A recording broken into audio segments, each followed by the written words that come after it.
আমার বাড়ি নওগাঁ সদরে। আমার নাম ওহিদুর রহমান তপু, ডাকনাম তপু। আমি 17-18 বছর বয়সে মানসিক রোগে অসুস্থ হয়ে যাই এবং 26-27 বছর সুস্থ হওয়ার পরে পড়াশোনা করে রেগুলার হিসাবে আমি পড়াশোনা করে যাচ্ছি।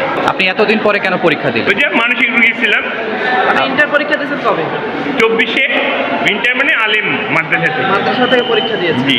জগন্নাথ বিশ্ববিদ্যালয় ছাড়া আর কোথাও কি পরীক্ষা? হ্যাঁ, ঢাকা বিশ্ববিদ্যালয়ে দিচ্ছি, জাহাঙ্গীরনগর বিশ্ববিদ্যালয়ে যাওয়া হয়েছে। আপনার আজকে পরীক্ষা কেমন হলো?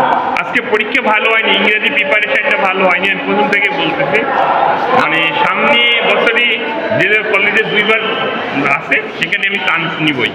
আপনি এই বয়সে এসে কেন অনার্স পড়তে মানে সবাই আমাদের পাগল বলে, তো এই সেন্টিমেন্টটা চেঞ্জ করার জন্য আমি পড়াশোনা করতেছি।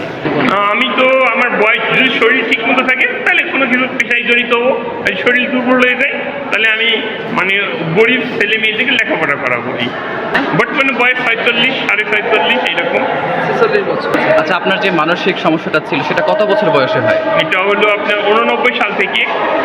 এটা কি মানে কি সমস্যা মগজ ছিল? ভাঙ্গা, একজন এক এক কথা বলে। আচ্ছা, এখন কি আপনি সুস্থ কিনা? বেশি লাফালাফি করলে বলে আবার পাগল হয়ে গেছে, চুপ করে বসে থাকলে আবার বলে পাগল হয়ে গেছে। মানে উভয় সংকটে আছি আমি।